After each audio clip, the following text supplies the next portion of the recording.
तारीख 6 अगस्त 1945। समय सुबह के 8:15 और एक धमाका। एक ऐसा धमाका जिसने कुछ सेकंड्स में जापान के लाखों लोगों को हमेशा के लिए गहरी नींद में सुला दिया। यह सुबह जापान के इतिहास में सबसे भयानक और दर्दनाक सुबह थी। लोग अपने अपने काम पर जा रहे थे, बच्चे स्कूल को रवाना हो रहे थे। आम जिंदगी घरों और सड़कों पर रोज की तरह अपने अपने कामों में बिजी थी। लेकिन अचानक लोगों ने आसमान से कुछ गिरता हुआ देखा, जो कुछ सेकंड्स में जमीन पर आ गिरा, जिसके जमीन को छूते ही एक बड़ा धमाका हुआ। चारों ओर केवल धुआं दिख रहा था। आग का एक बड़ा गोला दिख रहा था। चारों ओर तबाही दिख रही थी। एक पल को ऐसा लगा जैसे सूरज खुद जमीन पर उतर आया है। उस समय इन एक्सप्लोजन पॉइंट्स का तापमान कुछ 3000 से 4000 डिग्री सेल्सियस तक पहुंच गया था। इसके बाद अगस्त 9, 1945 को 11:02 पर आसमान से दूसरी तबाही जापान की धरती पर आ गिरी, जिसके बाद जापान ने सेकेंड वर्ल्ड वॉर में अपने हथियार डाल दिए और सेकेंड वर्ल्ड वॉर का अंत हुआ। इस तरह दुनिया ने पहली बार एटॉमिक बॉम्ब की तबाही और दूसरे विश्व युद्ध के भयानक अंत को देखा था। सेकेंड वर्ल्ड वॉर हुई ही फर्स्ट वर्ल्ड वॉर के कारण, लेकिन सवाल ये आता है कि आखिर ये शुरू कैसे हुई? आखिर इतिहास में इतनी बड़ी जंग एक बार फिर क्यों लड़ी गई? हिटलर को ही क्यों सेकेंड वर्ल्ड वॉर का जिम्मेदार माना जाता है? क्यों हिटलर के नाजिज्म ने वर्ल्ड वॉर 2 जैसी जंग को जन्म दिया? और आखिर कैसे दुनिया में शांति बनाए रखने के लिए बनाए गए लीग ऑफ नेशंस को बुरी तरह फेल होते देखा गया? वर्ल्ड वॉर 2, जिसे हम ग्लोबल वॉर के नाम से भी जानते हैं, इस वॉर को काफी बड़े लेवल पर लड़ा गया, जिसमें सभी बड़ी पावर्स ने पार्टिसिपेट किया। इस वॉर में दुनिया 2 भागों में बटा हुआ पाया गया, एकदम वर्ल्ड वॉर 1 की तरह। बस वहां एलाइज और सेंट्रल पावर्स के बीच जंग थी और यहाँ एलाइज और एक्सिस पावर्स के बीच। इस जंग को टोटल वॉर का भी नाम दिया गया, जिसका रीजन वॉर में मेनली सिविलियंस का इन्वॉल्वमेंट था।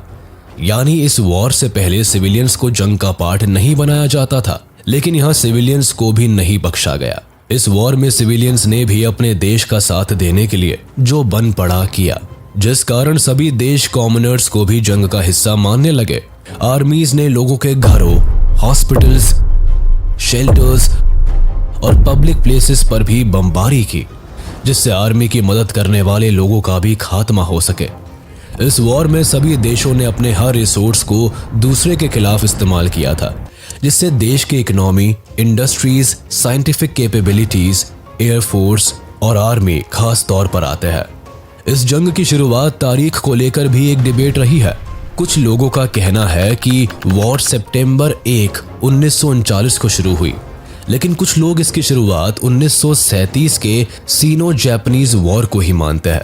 इसका अंत एटॉमिक बॉम्ब अटैक के साथ अगस्त 1945 को हुआ, जब जापान ने सरेंडर कर दिया। सेकेंड वर्ल्ड वॉर में करीब 60 से लेकर 80 मिलियन लोगों ने अपनी जान गंवा दी, जिसमें 50 मिलियन लोग सिविलियंस थे और 25 मिलियन सोल्जर्स। दुनिया में इसके बाद और इससे पहले इतने बड़े नंबर्स में कभी इतने लोगों की जान नहीं गई थी, जिस वजह से इस वॉर को deadliest conflict in human history कहा जाता है। वर्ल्ड वॉर 2 में दुनिया 2 गुटों में बट गई थी, जिसे अलायंसेस के नाम से जानते हैं।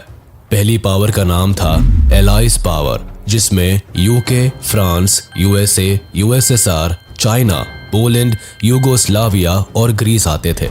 दूसरी थी एक्सिस पावर, जिसमें नाजी जर्मनी, इटली और जापान आते थे। वैसे आपको बता दें कि इटली फर्स्ट वर्ल्ड वॉर में एलाइज पावर के साथ था, लेकिन कुछ चीजों को लेकर मनमुटाव के कारण इटली ने अपना पाला बदल लिया और एक्सिस पावर का हाथ थाम लिया। वर्ल्ड वॉर 2 स्टार्ट होने का सबसे बड़ा रीजन वर्ल्ड वॉर 1 का एंड रिजल्ट था, जिसने पूरे जर्मनी के लोगों में एक बदले की भावना जगा दी। वर्ल्ड वॉर 1 से पहले जर्मनी अच्छे लेवल पर डेवलपमेंट कर रहा था, जिससे इसकी इकोनॉमी भी काफी स्ट्रांग थी। जर्मनी एक पावरफुल और स्ट्रांग नेशन था, इतना कि वॉर के बारे में जानकर भी जर्मनी बिल्कुल नर्वस नहीं हुआ। इसका एक कारण यह भी था कि जर्मनी अपनी आर्म्ड फोर्सेस पर भर भर के पैसा लगाता और उन्हें बड़ा और स्ट्रांग करता जाता। जर्मनी फर्स्ट वर्ल्ड वॉर को लड़ने से पहले ही अपनी जीत को लेकर कॉन्फिडेंट था, लेकिन वर्ल्ड वॉर 1 में एलाइज पावर ने सेंट्रल पावर्स को बुरी तरह हरा दिया। सेंट्रल पावर्स में कॉमनली जर्मनी, ऑस्ट्रो हंगरी और ओटोमन एम्पायर आते थे, जिसमें जर्मनी के साथ सबसे बुरा बर्ताव किया गया। जीते हुए देशों ने हारने वाले देशों को कहीं का नहीं छोड़ा। यूके, फ्रांस और रशिया ने हारने वाले देशों के टुकड़े कर दिए और उन्हें आपस में बांट लिया। 1918 के एंड तक जर्मनी केवल एक हारा हुआ टुकड़ों में बटा देश था, जिसके पास एलाइज देशों की डिमांड्स मानने के अलावा और कोई चारा नहीं था। वॉर ने जर्मनी की इकोनॉमी को डिस्ट्रॉय कर दिया, यहाँ के लोगों को बर्बाद कर दिया और उन्हें अलग अलग देशों का हिस्सा बना दिया गया। वॉर के बाद जर्मनी में पॉलिटिकल, सोशल और इकोनॉमिकल चेंजेस आए। जर्मनी के लोगों में एक डिफरेंस देखने को मिला। यहाँ रिच और पुअर में एक ह्यूज गैप आ गया था, जिससे सोशल अनरेस्ट बढ़ता चला गया। बाकी अनएम्प्लॉयमेंट और कई डिजीजेस भी देखी गई। कई लोग तो केवल स्टारवेशन और बीमारियों के चलते ही मारे गए। जर्मनी के पास अपना देश चलाने के लिए ना तो सरकार थी ना ही पैसा, जिसके कारण ये देश डूबता चला गया। इस देश के रिसोर्सेज भी ऑलमोस्ट फ्रांस और बाकी देशों ने बांट लिए थे। जीते हुए देशों ने जर्मनी के साथ तरह तरह की ट्रीटी साइन की थी, जिसमें इतने कड़े नियम थे जो किसी भी देश को बर्बाद कर सकते थे। वॉर के बाद जर्मनी से सब छीन गया, उसके लोग, उसका स्टेटस, उसकी आर्मी, उसकी पहचान। वर्ल्ड वॉर 1 के एंड में जब जर्मनी हार गया तो एलाइज कंट्रीज ने जर्मनी के साथ ट्रीटी ऑफ वर्साय साइन की, जिसमें काफी हार्श और ह्यूमिलिएटिंग प्रोविजंस थे। ट्रीटी ऑफ वर्साय 28 जून 1919 को ऑफिशियली वॉर एंड के नाम से साइन की गई, जिसमें जीतने वाले सभी देशों ने अपनी अपनी सेफ्टी और सिक्योरिटी के लिए डिमांड्स रखी। लेकिन इन सब में फ्रांस ने सबसे हार्श डिमांड्स रखी। वो इसलिए क्योंकि अगर आप यूरोप के मैप पर नजर डालेंगे तो देखेंगे कि फ्रांस और जर्मनी का बॉर्डर आपस में जुड़ा हुआ है, जिस कारण फ्रांस आने वाले फ्यूचर में कोई भी रिस्क नहीं लेना चाहता था। इसके लिए फ्रांस ने सबसे पहले treaty of reparations, demilitarisation of the Rhineland region and the war guilt clause की डिमांड की। आपको बता दें कि राइनलैंड जर्मनी और फ्रांस के बीच का एरिया है, जो कि जर्मनी के पॉइंट ऑफ व्यू से काफी जरूरी था। लेकिन फ्रांस का कहना था कि जर्मनी कम से कम इस एरिया में अपनी आर्मी को कभी भी नहीं खड़ा करेगा, जिससे फ्रांस की सेफ्टी बनी रहे। इसके अलावा वॉर के दौरान वैसे तो हर देश का काफी नुकसान हुआ था, लेकिन फ्रांस ने सारा का सारा नुकसान जर्मनी के सिर थोप दिया। फ्रांस ने जर्मनी को वॉर गिल्ट बताया और वॉर में हुए लॉस को पे करने को कहा। जर्मनी पर उस टाइम में करीब 6.6 बिलियन पाउंड्स का पेमेंट थोपा गया था। इसके अलावा ट्रीटी में डीमिलिटराइजेशन ऑफ मिलिट्री की डिमांड भी शामिल थी। जर्मनी एक लिमिट से ज्यादा मिलिट्री नहीं रख सकता था। इन सारी डिमांड्स ने जर्मनी के लोगों में गुस्सा भर दिया। वो इस ट्रीटी के एकदम खिलाफ थे। इस ट्रीटी ने उनमें बदले की एक भावना जगा दी थी। ट्रीटी ऑफ वर्साय की डिमांड्स को मानने के अलावा वाइमार रिपब्लिक के पास और कोई चारा नहीं था। वाइमार रिपब्लिक जर्मनी की न्यू गवर्नमेंट थी, जिसने इस ट्रीटी पर साइन किया था। इस कारण से लोगों में वाइमार रिपब्लिक के खिलाफ भी एक गुस्सा था। वो कहीं ना कहीं अपनी हालत का जिम्मेदार वाइमार रिपब्लिक को भी मानने लगे थे। इस पीस ट्रीटी के कारण ही जर्मनी ने अपनी overseas colonies, 1/10 of population, 13% territories, 75% iron और 26% कोल खो दिया था। वर्ल्ड वॉर 1 के बाद लीग ऑफ नेशंस को स्टैब्लिश किया गया था, ये सोचकर कि अब फिर कभी कोई विश्व युद्ध नहीं होगा। लीग ऑफ नेशंस का काम दुनिया में पीस और हार्मनी स्टैब्लिश करना था, लेकिन ऐसा कुछ नहीं हुआ। इसके सामने ही कई देशों ने अपनी मनमानी की और लीग ऑफ नेशंस का कहा नहीं माना। इसे 1919 में एक पीस ऑर्गेनाइजेशन के नाम पर बनाया गया था। इसे बनाते समय ये बात फाइनल हुई थी कि अगर कभी किसी भी देश के बीच कोई परेशानी होगी तो वो लीग ऑफ नेशंस में शांति से बात करके उसे सुलझाएगा, न कि किसी फोर्स का इस्तेमाल करेंगे।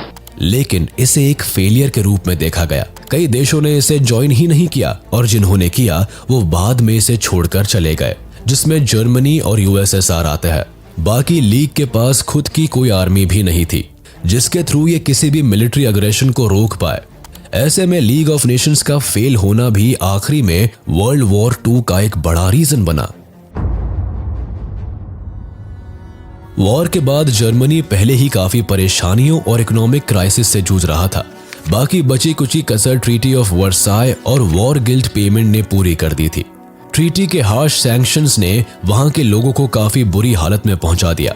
अपने देश के लोगों की हालत देख के वहां की गवर्नमेंट ने दबाकर पैसा छपवाया, जिसने जर्मनी की हालत और खराब कर दी और महंगाई खुद पर खुद बढ़ती चली गई। खैर, एक समय तो ऐसा आया कि जर्मनी में हर इंसान के पास भर भर के पैसा था। लोग कार लोड्स और पैसे से भर भर के केवल एक ब्रेड का पैकेट खरीदने जाया करते थे। बच्चे पैसों के बंडल से खेला करते थे। जर्मनी के पैसे की वैल्यू बुरी तरह से गिरती चली गई। जर्मनी की इतनी खराब हालत देखकर अमेरिका ने जर्मनी की मदद के लिए हाथ आगे बढ़ाया और डॉस प्लान को लॉन्च किया, जिसने जर्मनी की हालत सुधारने में मदद की। 1924 से लेकर 1928 तक जर्मनी में एक स्टेबिलिटी देखने को मिली, लेकिन ये स्टेबिलिटी भी कुछ वक्त की थी। 1929 में अमेरिका का वॉल स्ट्रीट एक्सचेंज क्रैश हो गया। इस इंसिडेंट ने दुनिया में मंदी का दौर ला दिया था। इवन अमेरिका की भी अगले 3 साल तक इनकम सीधे हाफ पर पहुंच गई थी। फैक्ट्रीज बंद होने लगी थी, एक्सपोर्ट्स गिरते चले गए, फार्मर्स की हालत खराब हो गई और मार्केट में पैसा खत्म हो गया। इसके बाद अमेरिका ने जर्मनी को सपोर्ट देना भी बंद कर दिया, जिससे जर्मनी को एक साथ 2 झटके लगे। एक, यूएसए के फाइनेंशियल एड बंद होने से, दूसरा दुनिया भर में इकोनॉमिक क्राइसिस आने से। जर्मनी की हालत और बिगड़ती चली गई। 1932 तक जर्मनी का इंडस्ट्रियल प्रोडक्शन 40% तक कम हो गया, जिससे अनएम्प्लॉयमेंट छाने लगा। अनएम्प्लॉयमेंट इस कदर अपने चरम पर था कि करीब 6 मिलियन लोग उस समय जर्मनी में अनएम्प्लॉयड घूम रहे थे। लोगों ने सड़क पर नारे लगाने शुरू कर दिए। लोग बड़े बड़े बैनर लेकर willing to do any work लिखकर काम मांगने लगे। लोगों का सरकार से विश्वास भी डगमगाने लगा था। लोग सरकार के खिलाफ नारे लगाने लगे, लेकिन वाइमार रिपब्लिक के पास भी कोई सॉल्यूशन नहीं था, जिसके बाद फाइनली हिटलर इन सभी सिचुएशंस का फायदा उठाता है। वर्ल्ड वॉर 2 का जिम्मेदार हिटलर था, यह बात तो हम सभी जानते हैं, लेकिन कैसे? इस बात को समझने के लिए आपको पहले यह समझना होगा कि आखिर एक सीधे साधे परिवार से आने वाला लड़का जो केवल प्रीस्ट और आर्टिस्ट बनना चाहता था, इतना बड़ा क्रूर तानाशाह कैसे बन गया? आखिर कैसे हिटलर ने करोड़ों लोगों को बिना सोचे मौत के घाट उतार दिया? ग्रेट डिप्रेशन के बाद जर्मनी की हालत नाजुक थी। हिटलर ने इस मौके का फायदा उठाया और अपनी पार्टी का प्रचार करने लगा। वो बड़ी बड़ी रैलीज करता, लोगों को इकट्ठा करता, नारेबाजी करता और सबसे जरूरी चीज स्पीचेस देता। हिटलर की आवाज में जादू था। वो अपने भाषण से किसी को भी मैनिपुलेट करने की क्षमता रखता था। उसने अपना नाजी प्रोपेगेंडा चलाया और ज्यादा से ज्यादा जर्मनी को अपनी बातों में फंसा लिया। हिटलर ने लोगों से वादा किया कि वो जर्मनी की किस्मत को बदल देगा। वो ट्रीटी ऑफ वर्साय को कभी नहीं मानेगा और जर्मनी का बदला बाकी के सभी देशों से लेगा। जर्मनी की जनता हिटलर की बातों से प्रभावित हुई, जिसके बाद जर्मनी में चुनाव हुए और हिटलर की नाजी पार्टी उसमें जीत गई।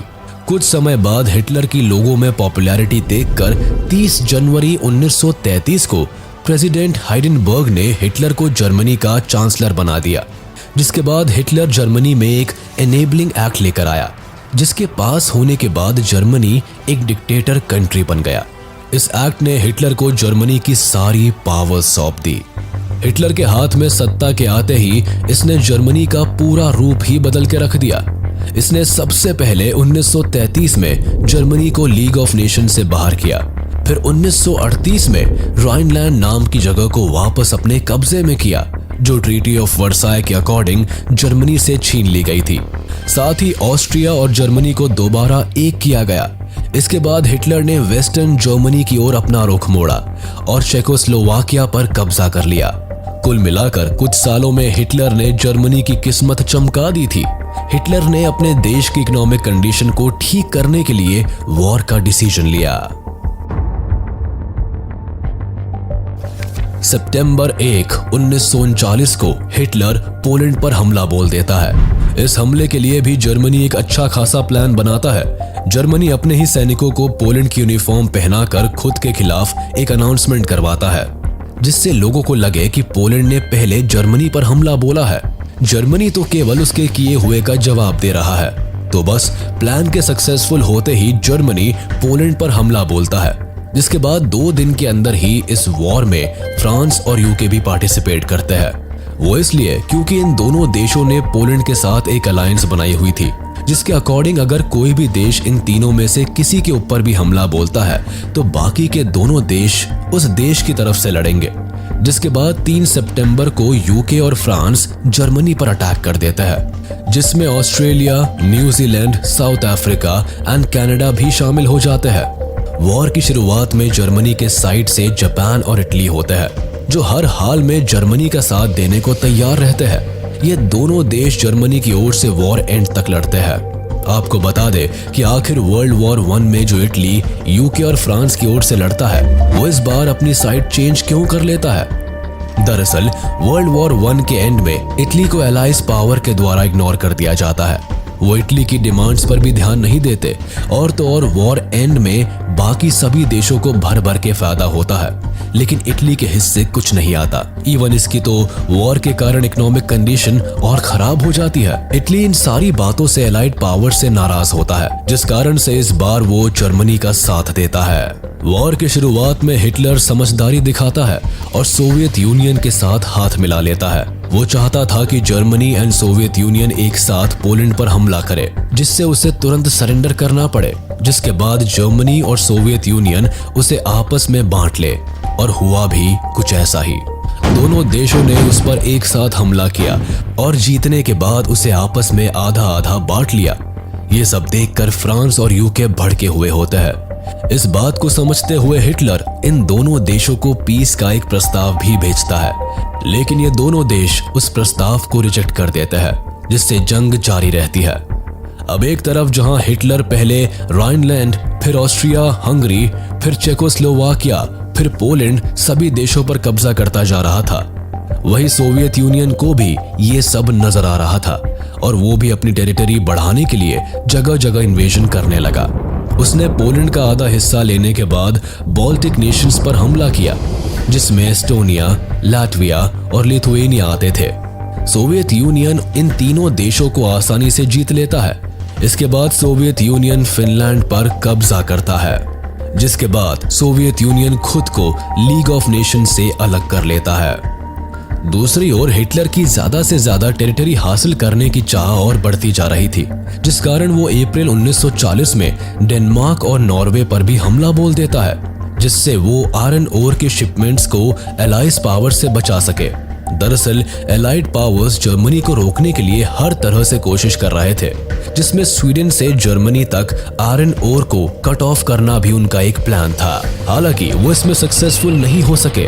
ऊपर से डेनमार्क और नॉर्वे को भी जर्मनी जीत लेता है, लेकिन अब जर्मनी फ्रांस के लगातार इन्वॉल्वमेंट से काफी परेशान हो जाता है, जिसके बाद वो फ्रांस पर अटैक करने का प्लान बनाता है। लेकिन इस बार भी जर्मनी फ्रांस पर डायरेक्ट अटैक नहीं करता, बल्कि वर्ल्ड वॉर 1 की तरह बेल्जियम के सहारे फ्रांस पर अटैक करने का प्लान बनाता है। फ्रांस पर अटैक में इटली जर्मनी का साथ देता है, जिसके बाद 10 जून को इटली फ्रांस पर अटैक करता है। दोनों देश मिलकर करीब 14 जून तक फ्रांस के पेरिस तक पहुंच जाते हैं और फ्रांस को सरेंडर करने के लिए मजबूर कर देते हैं। 8 दिन बाद फ्रांस जर्मनी के साथ एक ट्रीटी साइन करता है और हार मान लेता है। जर्मनी का फ्रांस को केवल कुछ दिनों में हराना बहुत बड़ी बात थी। इस इंसिडेंट के बाद लोग हिटलर से डरने लगे थे। कोई देश नहीं चाहता था कि हिटलर उनसे पंगा ले। हर तरफ हिटलर के नाम का डंका बज रहा था। लेकिन यूके अब भी हार नहीं मानता। वो हिटलर के शांति प्रस्ताव को रिजेक्ट कर देता है, जिसके बाद जुलाई में जर्मनी और यूके के बीच एयर बैटल ऑफ ब्रिटेन शुरू हो जाती है। ब्रिटेन की उस समय एयर पावर काफी ज्यादा मजबूत थी, जिस कारण दोनों देश आपस में हवा में लड़ते हैं। लेकिन यहाँ जर्मनी की एयरफोर्स यूके की एयरफोर्स के सामने वीक पड़ जाती है, जिसके बाद हिटलर प्लेन्स के थ्रू यूके की अलग अलग स्टेट्स पर बॉम्ब गिरवाने लगता है। लेकिन इससे कुछ होता नहीं है। ब्रिटेन हार मानने को तैयार ही नहीं था। इसी बीच जर्मनी, इटली और जापान के ट्राइपार्टाइट पैक्ट को हंगरी, स्लोवाकिया और रोमानिया भी ज्वाइन कर लेते हैं, जिससे एक्सिस की पावर्स और ज्यादा बढ़ जाती है। जिसके बाद एक्सिस पावर्स भी हिटलर का सपोर्ट पाकर अपना दमखम दिखाने लगती है, जिससे इटली ग्रीस पर अटैक कर देता है। लेकिन यहाँ ब्रिटेन ग्रीस की मदद के लिए खड़ा रहता है, जिससे इटली को ग्रीस में ब्रिटेन की आर्मी खदेड़ देती है। लेकिन हिटलर यहाँ इटली का साथ देने के लिए अपनी आर्मी भेजता है, जिससे दोनों देश दूसरी बार ग्रीस पर अटैक करते हैं और उसे भी जीत लेते हैं। अब ऐसे करके कुछ समय के लिए वॉर चलता जाता है। देखा जाए तो 1940 तक वर्ल्ड वॉर 2 में पूरे यूरोप में हिटलर की मदद के लिए हर कोई तैयार था, जिसके कारण हिटलर इस समय अपनी पावर के पीक पर था। लेकिन अपनी पावर के नशे में हिटलर यहाँ एक गलती कर देता है, जिसके कारण जर्मनी वॉर हार जाता है। दरअसल जैसे ही हिटलर को दिखता है कि वो वॉर जीत रहा है, वो लगे हाथ अपने सालों से देख रहे सपने को भी सच करना चाहता है, जिसके अकॉर्डिंग हिटलर ईस्टर्न यूरोप पर कब्जा करना चाहता था, जो कि यूएसएसआर का पार्ट होता है। हिटलर 1941 में सोवियत यूनियन पर वॉर डिक्लेयर कर देता है, जिसके लिए ऑपरेशन बारबारोसा चलाया जाता है। इस ऑपरेशन के तहत हिटलर सबसे पहले अपने और सोवियत यूनियन के साथ की गई रिबेनट्रॉप पैक्ट को तोड़ देता है। हिटलर को लगता है कि सोवियत यूनियन को आराम से हरा देगा, हालांकि स्टार्टिंग में होता भी ऐसा ही है। जर्मन आर्मी धीरे धीरे करके सोवियत यूनियन को ईस्ट की ओर से जीत रहा होता है। वो एक एक करके सोवियत के देशों को जीतता चला जाता है, लेकिन केवल दिसंबर तक। उसके बाद सोवियत यूनियन में बहुत ही भयानक बर्फबारी होने लगी, जिसमें केवल सोवियत यूनियन ही लड़ने में सक्षम थी। बाकी किसी भी देश के लिए इतनी बर्फ में लड़ना नामुमकिन था। इसलिए ठंड का महीना आने से पहले जर्मनी सोवियत का जितना पार्ट जीत सकती थी, जीतती है। लेकिन उसके बाद सोवियत आर्मी पूरी जर्मन आर्मी को उल्टे पांव बर्लिन तक खदेड़ देती है। हिटलर वेस्ट में ब्रिटेन और ईस्ट में सोवियत यूनियन को एक साथ संभालने में नाकामयाब हो जाता है। सोवियत यूनियन की आर्मी हिटलर की सेना को मात देती है, जिससे सोवियत यूनियन का भी दुनिया में एक नया दौर देखने को मिलता है। वैसे अमेरिका अब तक वॉर से बाहर रहता है, लेकिन जापान पैसिफिक ओशन में अमेरिका के पर्ल हार्बर नाम के आइलैंड पर बॉम्बिंग कर देता है, जिसके बाद अमेरिका वॉर का पार्ट बन जाता है। ये वॉर लंबी चलती है। हिटलर को दिख रहा होता है कि अब उसका वॉर पर से कंट्रोल छूट रहा है, लेकिन वो वॉर होने तक बर्लिन में ही रहने का फैसला लेता है। जहां हिटलर को जब खबर मिलती है कि जर्मनी वॉर में हार गया है, वो खुद को और अपनी वाइफ को शूट कर देता है, जिसके बाद दुनिया के सबसे खतरनाक तानाशाह का अंत होता है। हिटलर की मौत की खबर जैसे ही न्यूज में आती है, जर्मनी सरेंडर कर देता है, लेकिन जापान अभी भी हार नहीं मानता। वो अभी भी अपनी ओर से इस वॉर को जीतने की कोशिश करता है, लेकिन इस कोशिश के जवाब में अमेरिका जापान पर न्यूक्लियर बॉम्ब दाग देती है। अमेरिका जापान की 2 जगह हिरोशिमा और नागासाकी पर एक एक करके न्यूक्लियर अटैक करता है, जिसके बाद जापान पूरी तरह से बर्बाद हो जाता है। जापान पर इस न्यूक्लियर बॉम्ब का काफी खराब असर पड़ता है, जिससे उभरने में उसे सालों लग जाते हैं। हालांकि उस न्यूक्लियर अटैक के बाद वर्ल्ड वॉर 2 भी खत्म हो जाता है। 2 सितंबर 1945 को जापान सरेंडर कर देता है। वर्ल्ड वॉर 2 से यूरोप पर काफी फर्क पड़ता है। केवल यूरोप पर ही नहीं, पूरी दुनिया ही बुरी हालत में होती है। दुनिया ने पहली बार इतनी बड़ी वॉर देखी थी। हालांकि वर्ल्ड वॉर 1 भी इससे पहले हुई थी, लेकिन न्यूक्लियर बॉम्ब ने इस वॉर को एक भयानक रूप दे दिया था। पूरी दुनिया ने पहली बार किसी न्यूक्लियर वेपन का इतना खतरनाक इस्तेमाल देखा। वो बात अलग है कि इसके बाद हर देश अपने यहाँ न्यूक्लियर वेपन्स बनाने की कोशिश करने लगे। वॉर के एंड में मिलियंस ऑफ लोग मारे गए, मिलियंस ऑफ लोग होमलेस हो गए। यूरोपियन इकोनॉमी पूरी तरह से कोलैप्स कर गई, जिसके साथ यूरोपियन इंडस्ट्रियल इंफ्रास्ट्रक्चर भी बर्बाद हो गया। इवन वॉर को जीतने वाले देश भी बुरी कंडीशन में थे। अमेरिका ने अपने लाखों सोल्जर्स खो दिए। सोवियत यूनियन भी पैसों की तंगी से जूझ रहा था। आगे चलकर इन दोनों देशों में एक कोल्ड वॉर का दौर भी देखने को मिला, जो सालों साल चला और सोवियत यूनियन के टूटने के बाद शांत हुआ। इस वॉर के बाद कॉलोनियलिज्म और इंपीरियलिज्म भी खत्म हो गया। जर्मनी और इटली में डिक्टेटरशिप भी खत्म हो गई। जर्मनी को 2 भाग में बांट दिया गया, West Germany and East Germany.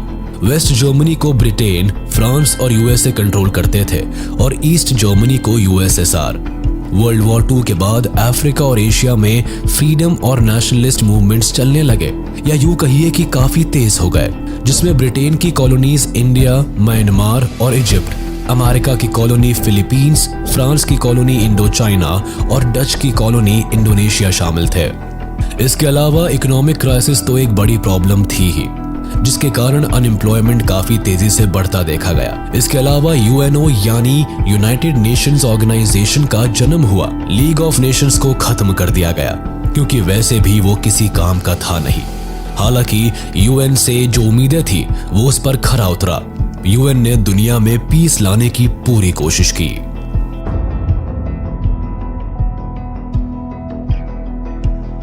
World war 2 के टाइम इंडिया ब्रिटेन के अंडर आता था, जिससे वो ऑटोमेटिकली एलाइज पावर का पार्ट बन गया था, जिसके कारण इंडिया से करीब 2.5 मिलियन सोल्जर्स एक्सिस पावर के खिलाफ लड़े थे, जिसमें से करीब 87,000 इंडियन ट्रूप्स ने अपनी जान गंवा दी थी और करीब 34,354 सोल्जर्स बुरी तरह से घायल हो गए थे। इसके अलावा करीब 67,340 इंडियन सोल्जर्स को प्रिजनर्स ऑफ वॉर बना लिया गया था। वर्ल्ड वॉर 1 के वक्त ब्रिटिश सरकार ने भारत के न सिर्फ सैनिकों को युद्ध में उतारा, बल्कि हमारे यहाँ से खाने पीने का सामान वगैरह भी अब लंदन एक्सपोर्ट होने लगा, ताकि वहाँ लड़ रहे सिपाहियों को खाने की कमी न झेलनी पड़े। और तो और इन दिनों बंगाल के मजदूरों को अब वेजेस के तौर पर अनाज के बदले पैसे दिए जाने लगे और सारा अनाज बाहर भेजा जाने लगा। अब मजदूरों के हाथ में पैसे थे, लेकिन बाजार में अनाजों की कमी के चलते अनाजों की ऊंची कीमत आम जनता के लिए मुश्किलें पैदा कर रही थी। ऐसे में छोटे छोटे खेतीहर और मजदूर वर्ग के लोग अपने घर कर ब्रिटिश सेना में नौकरी ढूंढने चल दिए। ऐसे में लाखों औरतें, बूढ़े और बच्चे सड़कों पर रहने को मजबूर हो गए। 1943 में बंगाल में फेमाइन आ गया, जिसमें लगभग 30 लाख आम आबादी भूख और बीमारियों से मारी गई। हमारे यहाँ से पहले से ही जूट और कॉटन जैसे कच्चे माल ब्रिटेन भेजे जा रहे थे, जिससे कि इंडिया उनके लिए बस एक मार्केट बना हुआ था। अब ऐसे में अनाजों और खाने के सामान का बड़े लेवल पर एक्सपोर्ट भारत को लंगड़ा कर रहा था। हालांकि युद्ध समाप्ति के बाद भारत में भारत छोड़ो आंदोलन अब जोरों पर था और युद्ध में हुए बर्बादी के बाद अब ब्रिटिश सरकार भी इतने बड़े लेवल पर हो रहे आंदोलन को दबाने में असमर्थ महसूस कर रही थी। तब जाके कहीं 1947 के अगस्त में भारत ब्रिटिश के चंगुल से मुक्त हुआ। हमें